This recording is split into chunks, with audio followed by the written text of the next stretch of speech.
नमस्कार दोस्तों, मैं वैशाली धानिक स्वागत करती हूँ आपका हमारे चैनल नेक्स्ट 9 लाइफ में। 25 जून 1975 ये तारीख भूले से भी नहीं भूली जा सकती। ये भारतीय लोकतंत्र के इतिहास का सबसे खौफनाक दिन था, क्योंकि इस दिन लोकतंत्र की हत्या कर दी गई थी। ये तारीख इतिहास के पन्नों में काले अक्षरों से दर्ज है। तत्कालीन प्रधानमंत्री इंदिरा गांधी ने 25 जून 1975 की रात को देश में इमरजेंसी लागू कर दी थी। इंदिरा गांधी ने तत्कालीन राष्ट्रपति फरुद्दीन अली अहमद से आर्टिकल 352 का इस्तेमाल करते हुए इमरजेंसी के कागजात पर दस्तखत करवाए थे। उस वक्त इंदिरा गांधी ने कैबिनेट को भी इस बात की जानकारी नहीं दी थी। बस इंदिरा गांधी के कुछ पर्सनल लोग थे जिनके पास ये जानकारी थी कि देश में इमरजेंसी लागू होने वाली है।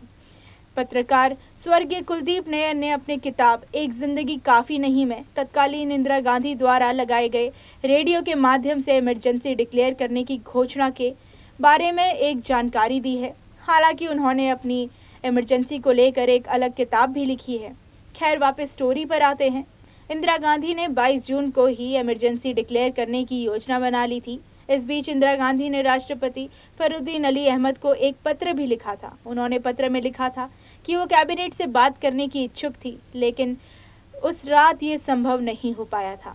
साथ ही उन्होंने लिखा कि अंतरिक्ष अशांति के कारण भारत की सुरक्षा खतरे में भी पड़ सकती है।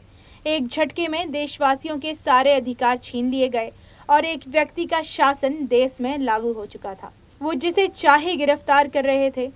आज का वो दिन भूले भी कोई नहीं भूल सकता है। 70 से 19 के दशक के लोग आज भी इस चीज़ को खौफनाक रात मानते हैं। क्या हुआ था उस देश में, जानिए हमारी इस रिपोर्ट में। आपातकाल लागू होते ही सेना ने मोर्चा संभाल लिया था। गिरफ्तारियों का दौर शुरू हो चुका था। लगभग 1 लाख लोगों को जेल में ठूस दिया गया था। जयप्रकाश नारायण जैसे वरिष्ठ नेताओं तक को नहीं बख्शा गया था और प्रेस के मुंह पर ताला लगा दिया था। उस वक्त कई विदेशी अखबारों के पत्रकारों का स्वदेश लौट जाने की हिदायत दी गई थी। आपातकाल के समय जनसंख्या नियंत्रण के नाम पर नसबंदी अभियान का उग्र रूप देखने को मिला। उस वक्त ऐसी भी खबरें सामने आई थीं कि पुलिस ने पूरे गांव को घेर लिया और लोगों को जबरदस्ती नसबंदी करवाने पे मजबूर कर दिया। डॉक्टरों ने नसबंदी के आंकड़ों को पूरा करने के लिए युवकों को भी निशाने पर लिया। पकड़ कर उनकी जबरदस्ती नसबंदी कराई गई और तो और सरकार के समक्ष गलत आंकड़े भी पेश किए गए। 70 से लेकर 90 के दशक के लोगों के जहन से आपातकाल की क्रूर यादें आज भी तारोताजा हैं।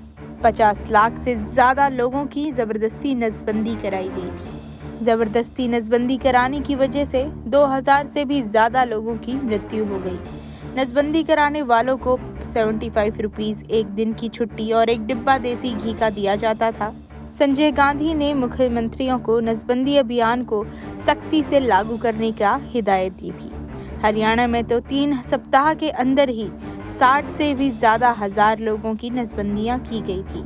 दिल्ली के संवेदनशील मुस्लिम इलाकों में 1 साल के भीतर 13,000 से ज्यादा नसबंदियां करा दी गई थी। यहाँ तक कि पूरे देश में दंगे फसाद होना शुरू हो गया था।